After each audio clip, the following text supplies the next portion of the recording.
Okay, we are live now. Excellent. So thank you very much. Thank you, Davo, and thank you for organizing this. So this mentoring session, it's given by myself. So my name's Andrew Rebeiro-Hargrave. I'm a sort of CTO, co-founder of a startup called MegaSense.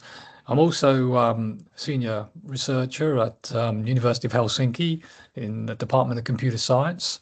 And I think this is quite an exciting presentation because it gives you a sort of rare insight of how to how to spin out from academic research, and it's a rare insight because hopefully I'll give you the sort of the real facts, what happens, and then I'll go through it quickly and look forward to any questions or comments, and please feel free to ask questions as I proceed. So yeah, here we go. So MegaSense is it's a small startup, and we'll follow our story. It's called Academic Research to Entrepreneurship, and it's part of the NextAIRE consortium. And yeah, let me just.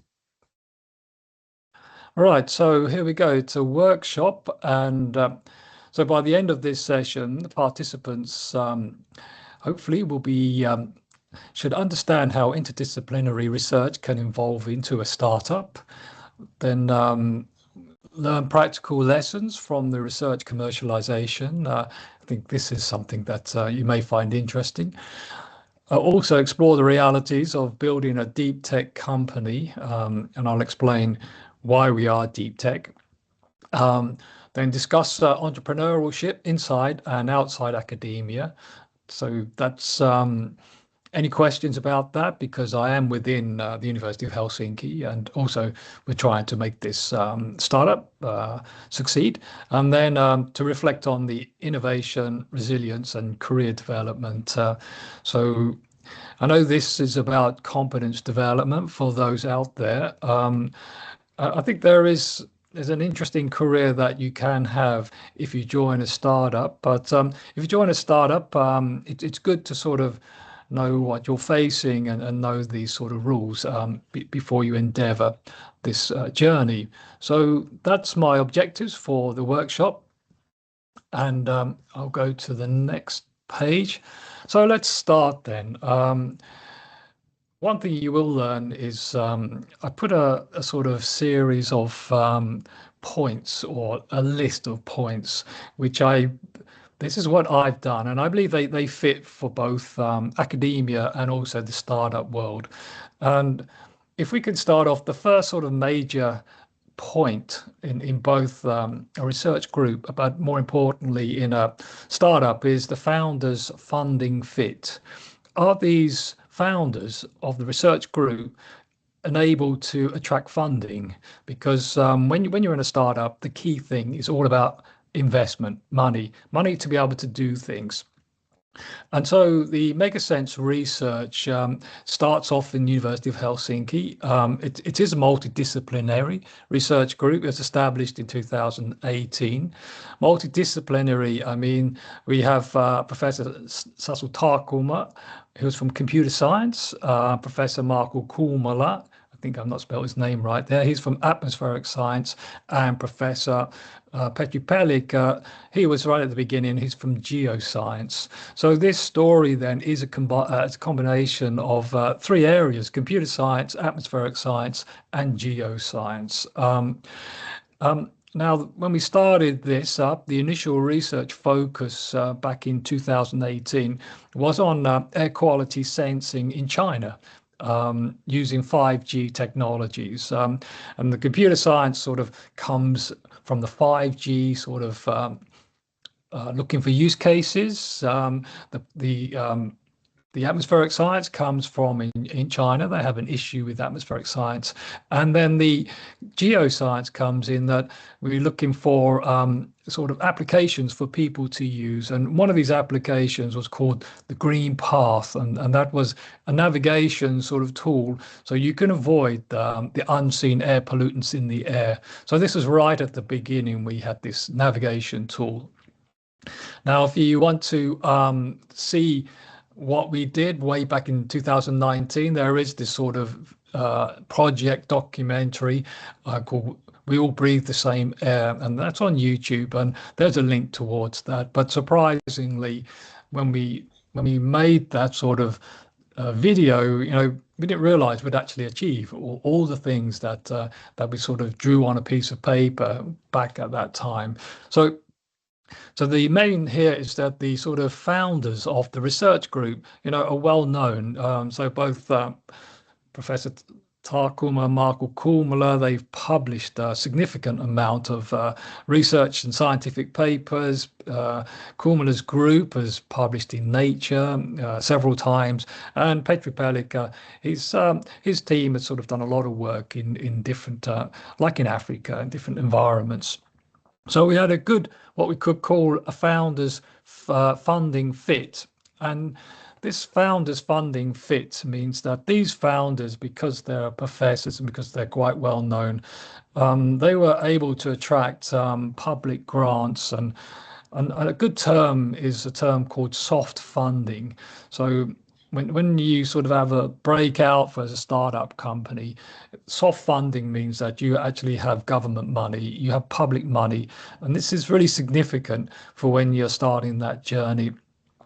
Now, in the sort of initial research group, we did have University of Helsinki seed funding to bring these three departments together. Now, we also received some funding from the city of Helsinki. They were very interested in the 5G, using the sort of 5G, our campus as a test bed. Now, the link between 5G is this IoT, because 5G was very much connected to IoT and sort of this ubiquitous sensing. And that's the story of MegaSense. So we had a Business Finland co-creation sort of investigation project with Nokia. Now we can see that this is very much computer science driven. Is how can Nokia use sensing equipment? And in a way, the Nokia story has sort of continued, and now they're actually working with NVIDIA, almost on the same idea of network sensing. We got funding from the Research Council of Finland for IoT sensing and calibration, because when you have these devices, then of course you need to calibrate them, particularly if you're making environmental measurements. We received a big EU grant for a project called HOPE, again with the City of Helsinki, and the idea there was to create an air quality index, what we call 2.0, and also sort of focus on crowdsourcing.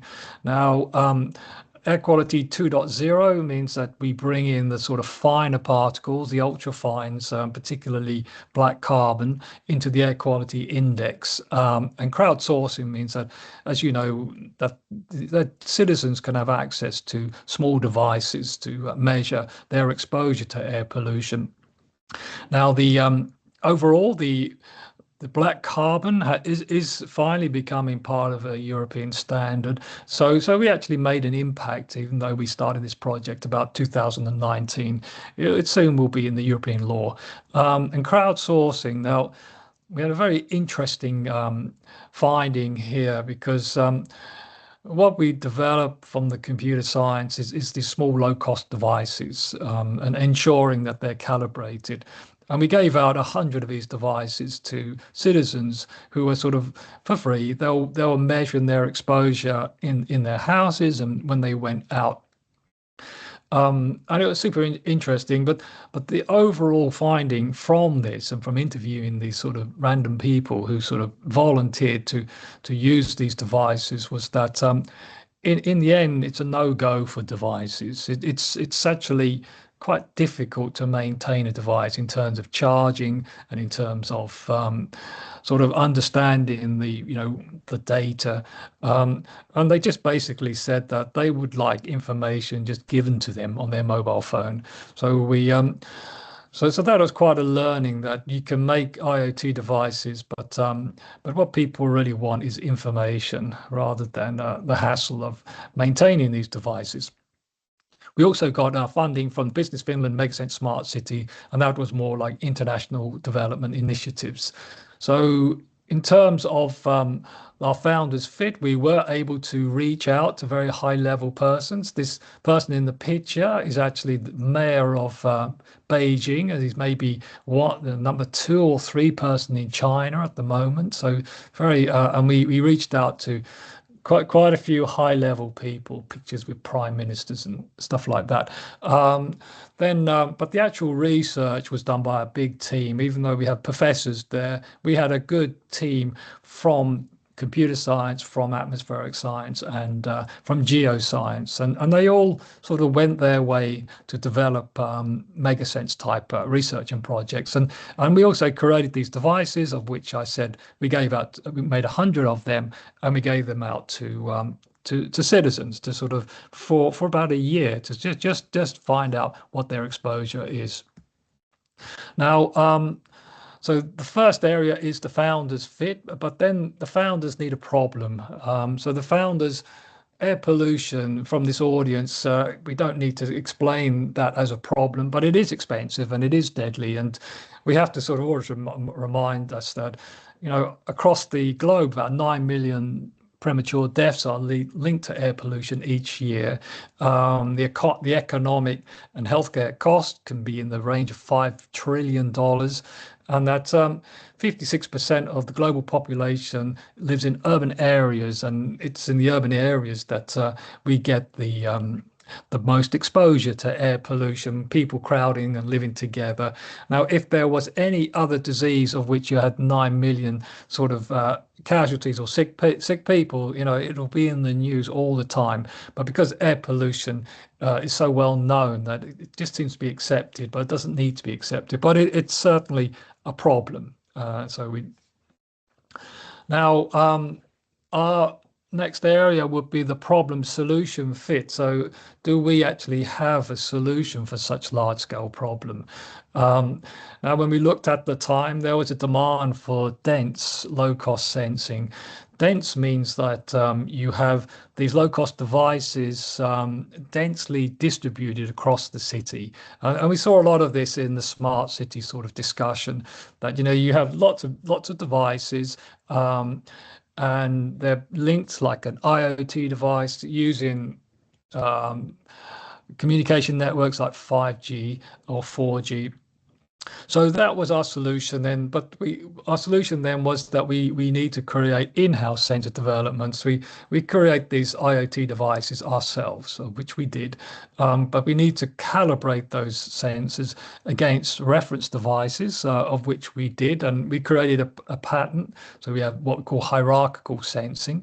So you have a low-cost device calibrated by a mid-sized device, and that mid-sized device is calibrated by a reference device, an instrument. So that was multi-sensor calibration.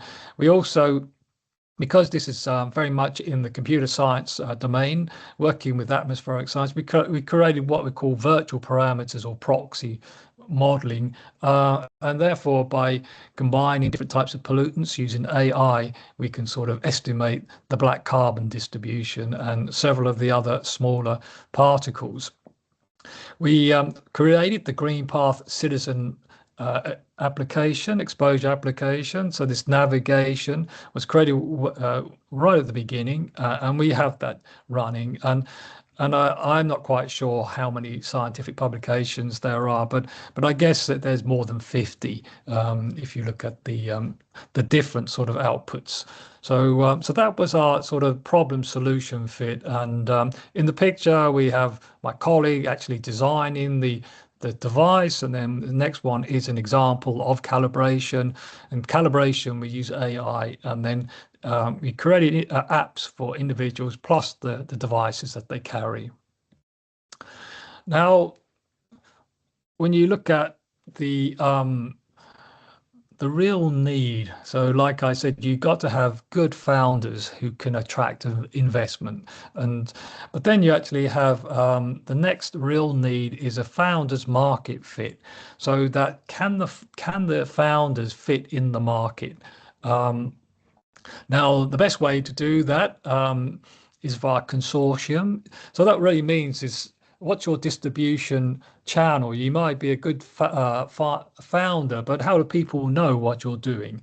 So in the research area, we group together and we create these collaborative consortium, and we innovate via research.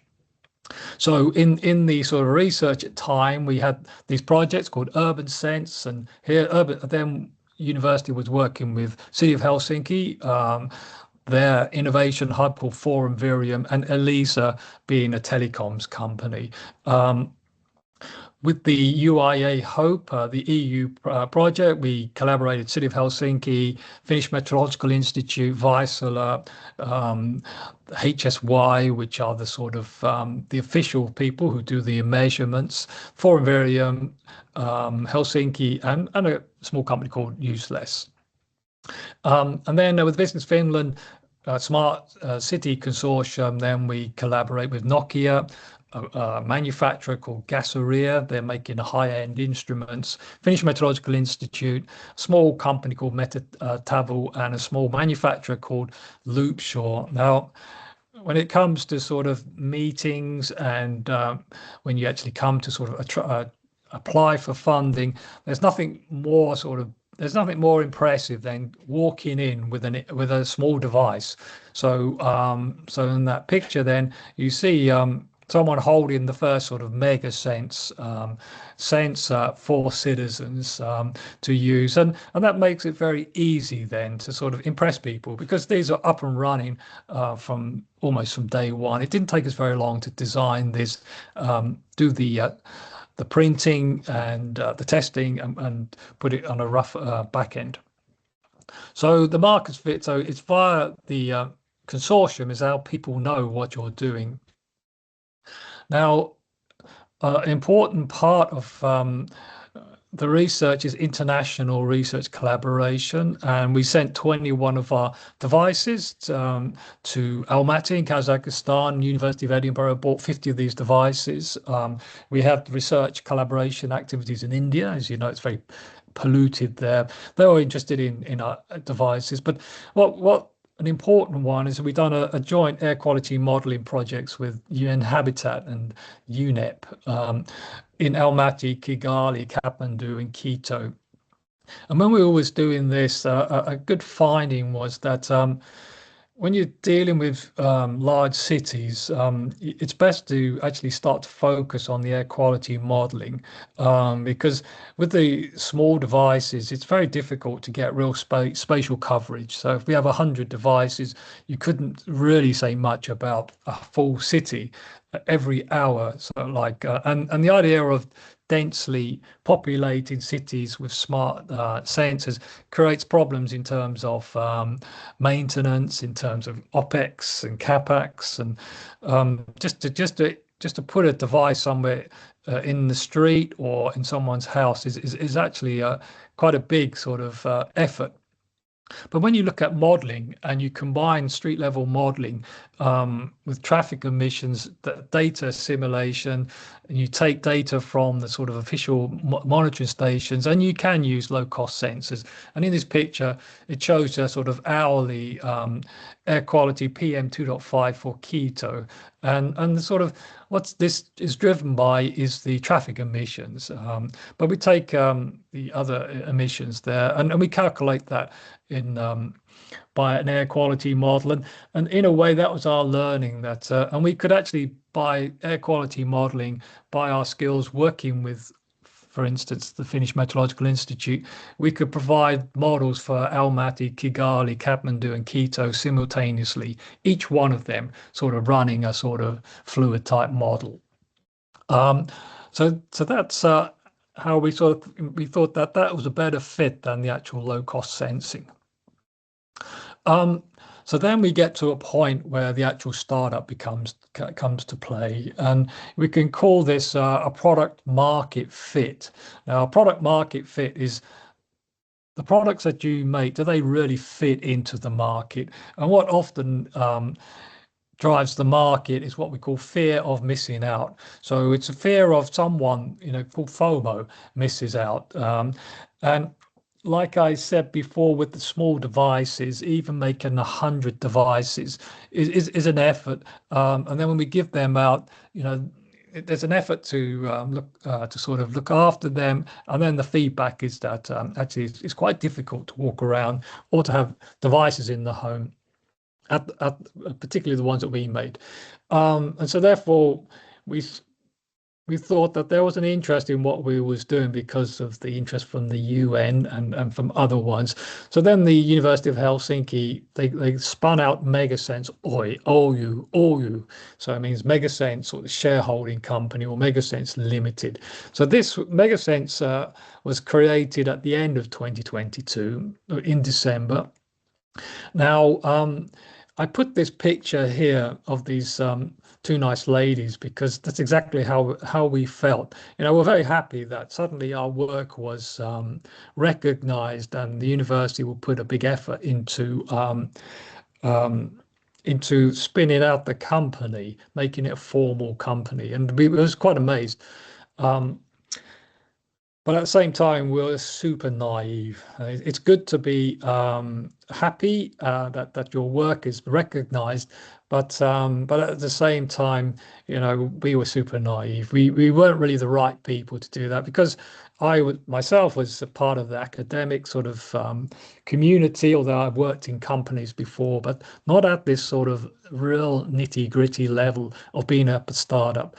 So when the university, they helped us with the formal company registration and set up processes. In each company, you have a setup process for a startup. You also have to have compliance with your tax framework.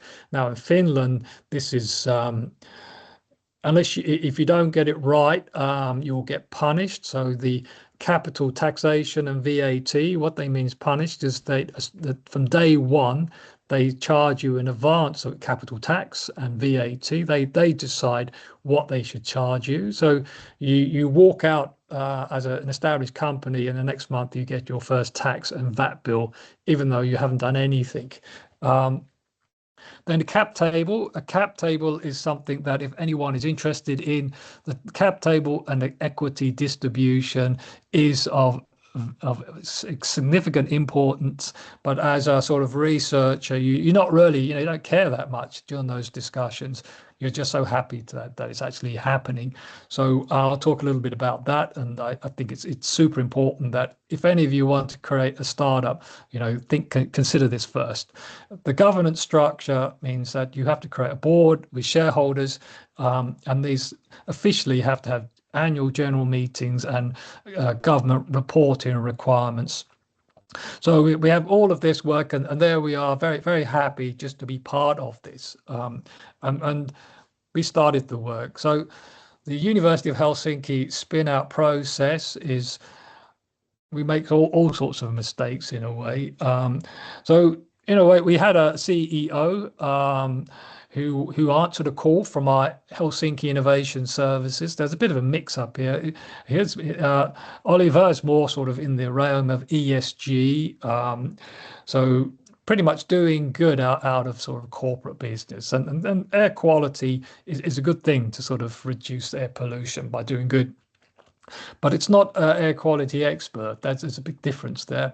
Now, the early stage discussions with the UK investor interest and the Helsinki Innovation Services from the university, they did agree some form of seed funding commitment, but we see that never really generated this. We had support by the university, but no real funding. Then there was a legal and IP process. So whatever you do has to be from the university. Your sort of IP and research needs to be transferred to the company. And if you have a patent or an IP package, you receive all of that. But at the same time, you'll receive the legacy costs. So we have a patent for multi-calibration. So again, from day one, we suddenly was hit with the legacy cost of distributing the patent, or it's a global patent in the different countries. Now, we also, the part of the spin out is the company registration, the address, and the shareholder structure consideration. Now, this cap table means that who what is the capitalization of your company? Who owns the company? And so here we can see that we have Oliver, myself, and then we have Professor Taku, Michael Kuumala, Tuukka Pettija, and then Jouni. They just thought that they should be part of the company because they were part of the research. But as a startup, you have to make a strong division between who was part of the research and who is part of the company.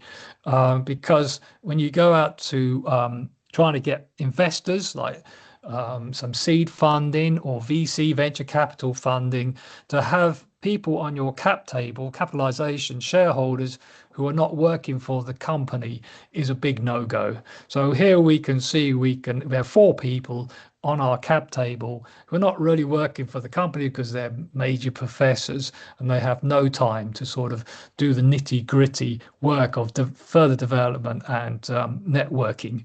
So my recommendation for anyone who's spinning out or thinking of a company is everyone in that cap table, in that shareholder, must be 100% dedicated to the company growth.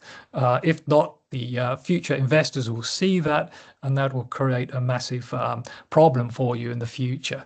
So that's a big learning, and I can't stress any more to say that. So then when you come to the startup, then you have private investment. I spelled investment wrong. Private investment and hard funding, whereas when you're in a research, it's soft funding. That means it's quite easy to get. But the private investment and hard funding is actually not easy to get. So in this one, to get investment, we had the University of Helsinki support for Slush, a bigger activity in Finland every year, legal support, free lawyers, but no actual money into the MegaSense bank account. Reflex UK is our investor. It's a family investor with Finnish connections, supported the operational costs until refinancing. So there was some refinancing at the end of the year, and that sort of created some issues with the funding coming in all the time. Now the investor is very much based on the problem, solution, fit, making the products that we sell. Actually, we got some money via the NextAIRE, which we're on the call now. So some small money there to support this next generation air quality expertise. But what we do have is we have quite a few funding applications under review. Clean Air London, EU EIC accelerator. We got past the first round, and we have some procurement bids under discussion and some RFPs in Riyadh. Very difficult with getting hard funding, challenging with due diligence because we are like a pre-revenue startup. Now coming to the problem fit, the problem is there. It's still there. If you go the EU, there's like 300,000 premature deaths. The economic cost is 940 billion. But the main thing here, we're looking at how many air quality stations are there in Europe. There's 4,000 actually. It's like one monitoring air quality station for more than 100,000 people. And every air quality station costs 120,000 euros at minimum and 20,000 to maintain every year. So it's expensive even to monitor. So therefore, MegaSense does, and I'm hurrying up now, is we sort of focus more on the air quality modeling. So we provide real-time modeling so that the authorities can actually make use of this data rather than spend their money on equipment. So we use Cilium modeling and we integrate the emissions, live traffic data, sensor networks, and AI at 100 meters spatial resolution. So across cities, then we have hourly predictions of street level pollution hotspots and air quality episodes. And yet we still support peer review research on air pollutants, and we can add greenhouse gas dynamics to this. This is part of other research. We also created this exposure app. This is very much this green path solution thing that this is up and running. So it's for citizens to sort of, the mobile app is available in iOS and Android, and it's deployed over 6 cities. So it is multi-city, gives a high resolution mapping at 100 meters. And at the moment, we have 4 pollutants, but we can easily add more. And the green path is the sort of navigation, providing you when you're cycling, running, or walking, what are your real exposure statistics? And you can sort of keep that, and it's stored in what we call an exposure dial which records every 15 minutes, daily, weekly, monthly, and annual. So this is a nice sort of mobile thing that we created during our product solution fit.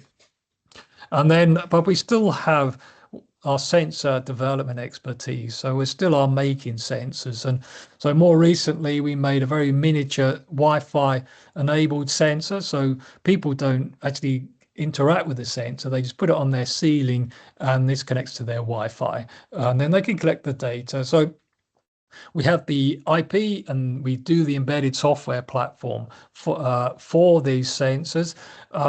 For other sensors, we use a white labeled indoor air quality sensor with a Finnish manufacturer called Loopshore.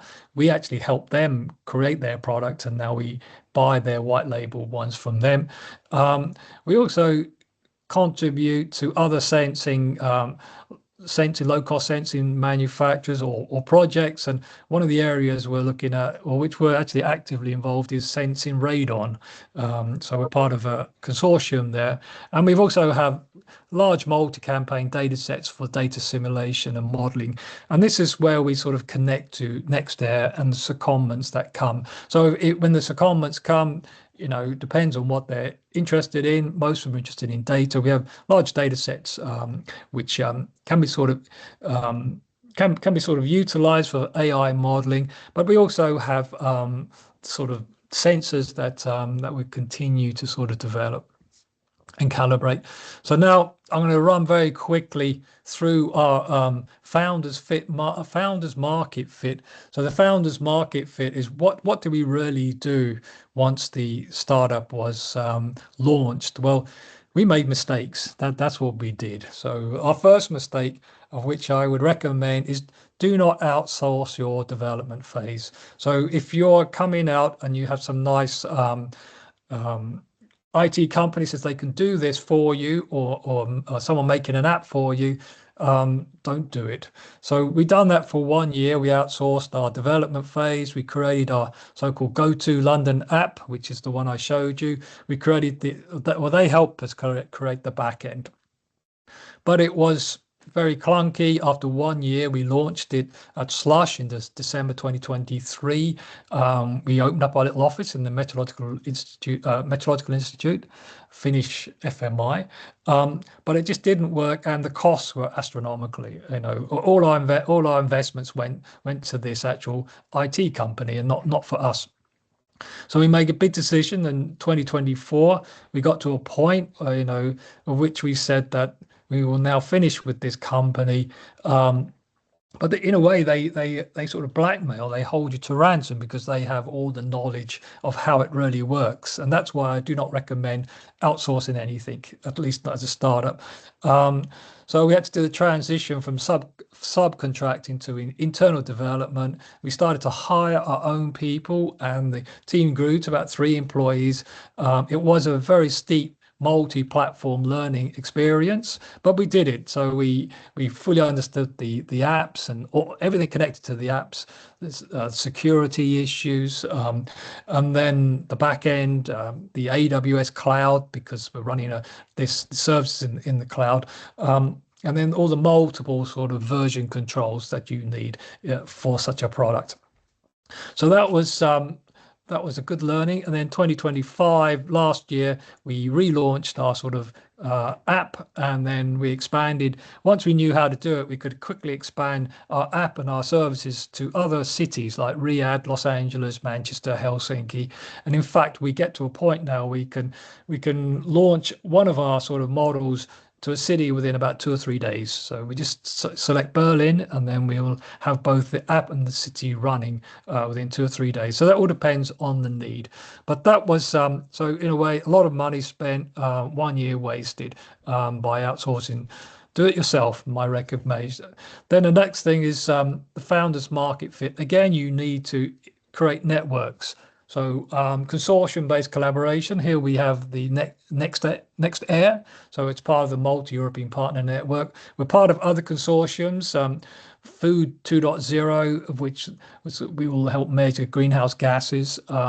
Then with the university, some other with the small indoor sensing, untangling people flow, and the radon net with lots of European partners helping them with their sensors. We do get good public support from our Business Finland and Team Finland government to do international support, and we were part of a REACH accelerator program, Nordic one, supporting internationalization. Excellent support, really nice people, but what they don't do is bring revenue into your account. So that's so we have a lot of activities, but we need revenue. So then we've created a sort of revenue model, SaaS, service as a software as a service subscription. We have a polluter pays clearinghouse mechanism. This was sort of required. We're quite active in the California area, and this is an area that we're trying to build upon. UK grant and EU grants. This is something that I've been more involved with, these applications, and also because we have such good knowledge with devices, we're now putting in a servicing contract, so applying for procurement to sort of service these instruments, these air quality instruments, because as I said, it's very expensive. And this is one thing we picked up is how all these instruments really work and how to keep them going. And lastly, we have our exposure application, and we can white label them. They don't need to be us. Okay, so now we're going to the future, and the future is that we are now targeting local authorities. In the UK, we created a MegaSense Limited in the UK. We're now focusing a lot on them with our same intelligence platform with the devices, and so we hope to get some grants in the UK, public grants in the EU and USA, and private capital in 2028. But this is going to the future. And then our competitiveness, you always need to look to a founder's market fit, and where are you in competitiveness? We're very affordable, but we also service very scientific instruments, so that puts us both in the affordability and expertise scientific approach. That's where we are. You'll get a lot of small startups with air quality index and climate tech, but they're often using what we call a layman's approach. They don't really know what's happening in the science, whereas the instrument providers, they do know, but they're really expensive. And then I think we have momentum, traction, as they call them, MOU in Riyadh, discussions in California, and we've done some bids, as I said. I mentioned our products, our digital platform, the mobile app, and low-cost sensors, but we are pre-revenue because we are more like deep tech, because everything we do is more like focusing on computer science with atmospheric science. Okay, so then our ask is, we had created this MegaSense Limited, and we're now looking for a co-founder with climate finance and investment networks, advisors to how to access these government partnerships, so we can scale. But I can explain some of these terms if I want to, because I want to leave some time now for discussion. So the workshop takeaway is that if you want to learn something, your competence development is in a startup, you need to have this founders funding fit. Do you have the right founders who can get the funding? Now, these are the people, can they get the funding? Like in the consortium, we have very good founders for the research, but in the company, our founders are not so adequate to get the investment needed. Now, the term bootstrapping means that if you can't get the investment needed, you have to do it yourself. You have to sort of pull up your boots and go to these different customers and try and get them to pay directly for you and not get it via investment. Then the next one is the founder's problem fit. Now, when you go out and your problem, is it a real problem first? We know that the air quality is a real problem. You could go to a subdomain, but then if you have a problem, are you the right person to have you got the expertise to solve that problem? And that's another thing where your founders need to be part of that expertise that understands what the real problem is. And that then connects to the problem solution fit that if you have the right expertise, is there a demand for your solution? Are you really can you validate that your solution solves that problem? So with air, you see a lot of these companies in air quality that will say they're doing outreach. You know, they're trying to inform people about the how air quality affects children or the elderly or the asthmatics, but it doesn't actually solve the problem of air pollution. So they can only go so far. And it's the same with if you make low-cost sensors and you're monitoring the data in real time, does that really solve that problem? So the validation is a very important area. Does what you provide solve the problem? Now, also the founders, do they actually have a good market fit? You know, and a market fit is how do they actually get into the market? And because we are looking a lot at the public sector, we need champions. We need people within the sort of local authorities who say, yeah, this is saving us money. And we like this because it's very simple. We can just see our air quality on the screen every hour and we can take action, or we can use a polluter pays AI model, but you need people within that. So you need to have a really good market fit, and that means that does the person have the networking? Are you in the right consortium? Then product market fit is scalable growth. That means that once you have those running, then you start to scale. So your product is something that they want, and that often happens afterwards. So often what people try to look at is the 5 and 6, because I've not even talked about the business model fit. You know, I think they need to make a good product and they need to make a good business model. But the business model actually is, if you have all these others, the business just flies. Yeah, you know, you don't. When you think of all these really big companies who've made it recently, their business model is never mentioned. If you think of Lovable or some of these other AI ones, you know, it's all part of the systems. They're all different. They can charge for different parts of the system, and because everything else works, it flies.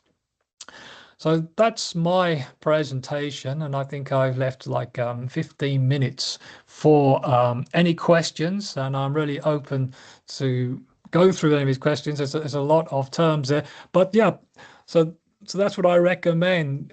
Look at your founders, look at the problem, look at what your solution is. It solving the problem, but then really important, how are you networking your solution into the market to enable scalable growth and make business. Okay, I shall now put it over to you. I can expand more, but I thought I'd leave some time for a discussion.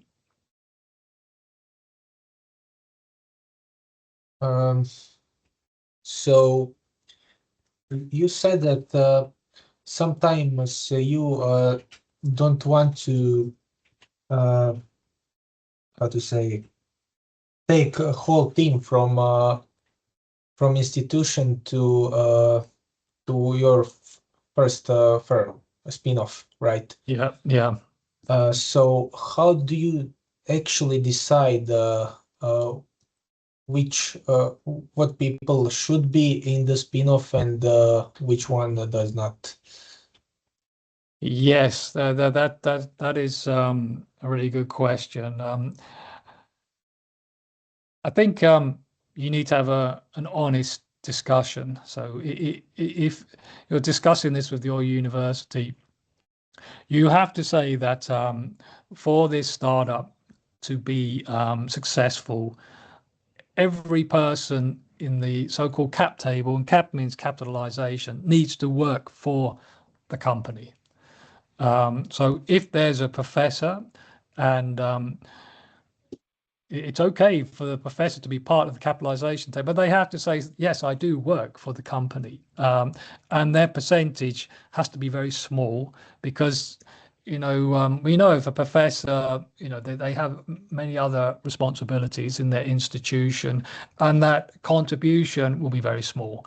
So you'd need to have a sort of upfront, because when it comes, let's say you have different rounds, so you can get like seed investment, then you get Series A and Series B, and each time for an investor to come in. Now, what an investor would do is they would also want to sort of get shares in your company.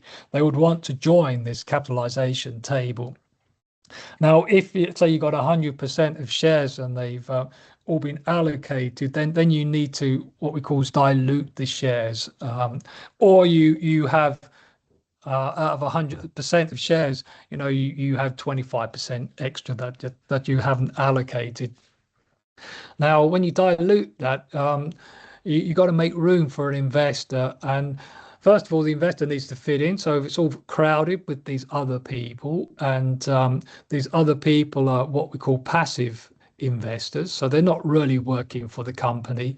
So when the investor looks at that, they'll say, what's the point? We have, there's a company, and out of that company, 30% of the people with shares are working and 70% are not.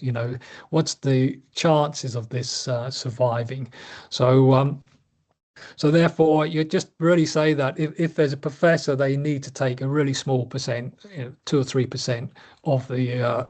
That's acceptable by a venture capitalist investor, because if they're going to put money into your company, which is what they do, they're putting money into your company, they want to get a return. And so it's a bit like if you you have a company, you have a shop, and you need 5 people there, but only 2 people turn up every day, the other 3 don't. That shop's always going to be struggling. And that's the same here, that if you've got you've got this busy sort of product maker, and you want it to work, and you got 6 people there, but 2 people are working, 4 people are not, then you as the investor who wants to put money in it would you would think twice about that. So that's the no-go outcome. So, and it's really important, and particularly when you go forward, because every time you go to a round, so an round from seed to pre-seed is the first one, to seed, you get some investors in, they join your capitalization table, and you go to Series A, you've already got those investors on that, so you go to the next round, and there'll be even bigger investors coming in, and each time they're looking at who's on this table already, and they see these passive people there, because every time you go up a seed, you're asking for not 100,000 euros, you're going to maybe ask for 3 million euros, and that increases the value of the company. And then the person would say, if I'm putting 3 million euros into your company, what are these 4 people doing? Am I just giving them money? So they just walk off with the money, but they're not doing anything because it's a waste. So every time they look at that. So what you do is you dilute your shares, or you somehow ask them to leave. But often when people have shares, they don't want to leave. So it's best not to have them in the cap table right at the beginning. But it's a hard choice, and it's the same with the university. Our university, University of Helsinki, for the first 4 or 5 years, they take a big share as well. But again, an investor knows that if the university owns part of your company, that's a waste of time, because there's no way a university will work for your company. So again, they're just expecting some payouts, and the payouts for what? I mean, it's very. I mean, who made actually something like MegaSense work? Other people. It's not the university. The university claims ownership because it provides the building, but they should get a percentage perhaps, but that should be via IP or some other mechanism. Thank you. You also mentioned that you have like smaller investors at the beginning, and when you grow, you have bigger investors. So how to allocate percentages of shares for, I mean, if you don't take any investors at the beginning, you have a slow growth, right? But if they give you more boost, they get bigger shares, right? So how to allocate those shares that later bigger investors have a chance to step in? Right. Yeah, it's a good question. And so my advice is that you start up a company, you have your shares and equity, and those initial shares should go for everyone working in the company. You might have an investor there, but that investor needs to work for the company. So the term bootstrapping means that the whole team, they work to get revenue from different sources. So they get revenue from a customer. So you'll get some companies that bootstrap right up to until they make something significant. They have significant revenue. So they don't need an investor.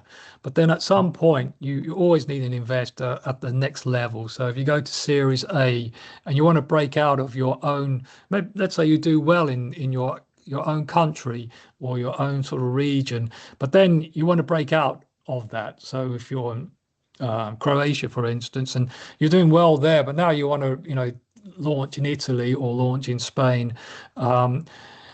You need to probably get someone to put investment in there. So when that investor comes in, then you maybe open up the cap table, and what happens is it means that the value of the shares are diluted. So it's like if there's 100% and each one is worth €1, 100, but when you dilute it and you issue another 50 shares, so the value of each share goes down, so they go down to 0.75. So that's how you manage it. And so my recommendation is don't take too many or that many at the beginning investors, particularly into the company, because a true investor should become part of your company. But try and just get revenue, and that revenue could also be soft funding from public grants. But be prepared when you go to your Series A round or the bigger rounds, then you should have what was called a clean cap table. That means just the workers. The percentage doesn't matter that much. Normally, of course, the CTO and the CEO must have dominant shares, CEO and then CTO. But and then you give equity to your workers, but you have to be a bit careful when you give equity to the workers, because they get a slice of your company. But when they leave, you have to buy it back from them, and if they don't sell it back to you, then it becomes an issue. But yeah, it has to be well planned. That's one big recommendation. Thank you. We also have one question in chat. Moran asked, I was wondering what opportunities you've seen in segments between science and industry. How has contribution to science also benefited MegaSense? And is there openness within the company to explore these kinds of collaborations or agreements?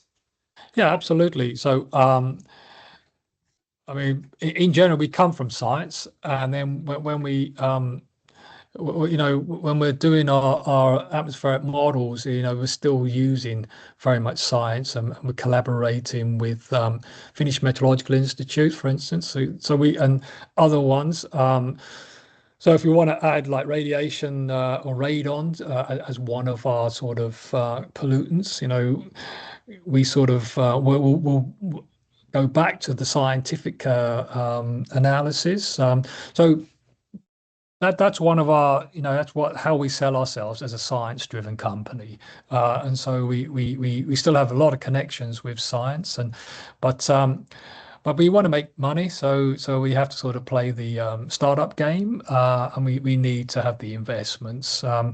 Yeah, I think there's a lot of opportunities, because if I go back to the problem the problem is like in Europe, there's just not enough. Who's monitoring air quality? There's like one monitoring station per 100,000 people, and many cities don't have any air quality sort of monitoring stations. And if they do, cities are their budgets are super sort of thin. Do they really want to spend 20,000 euros to maintain one station, of which they might have 16 every year? So if you can sort of come with this type of solution and say this is going to cost you 10,000 a year, you're going to save yourself 15 million euros to a city. Then that's how we see this. So then you'd need to work with the public authorities still on a. So I think there's a lot of opportunities. And then lastly, if your interest as a secondment is in the devices, there's still a big area. I mean, this idea of AI and devices is, it's still a very lucrative area, and it's still very interesting to sort of combine different types of sensors. Like we combine the microphones with the VOC sensing, and the microphones picking up noise as people move, VOCs picking up things like perfume and how different smells. And you can get very interesting sort of data from that and new learnings. So I think for secondments, there's a lot of opportunities. Okay, any more questions from chat?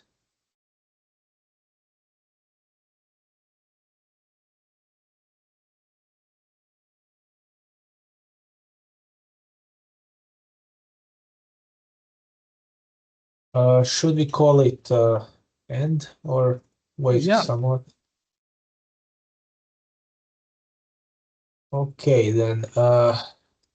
Thank you, Andrew, for your presentation.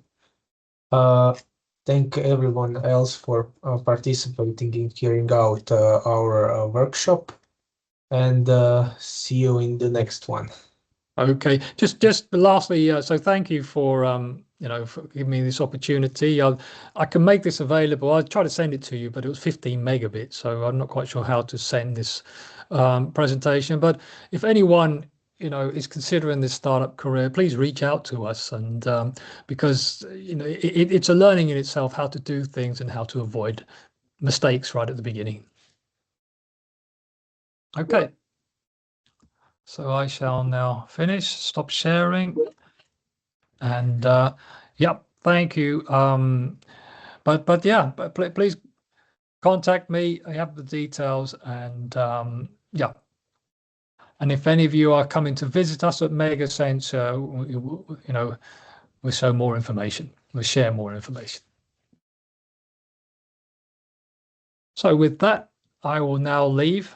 Thank you, and have a great day. Okay, bye then.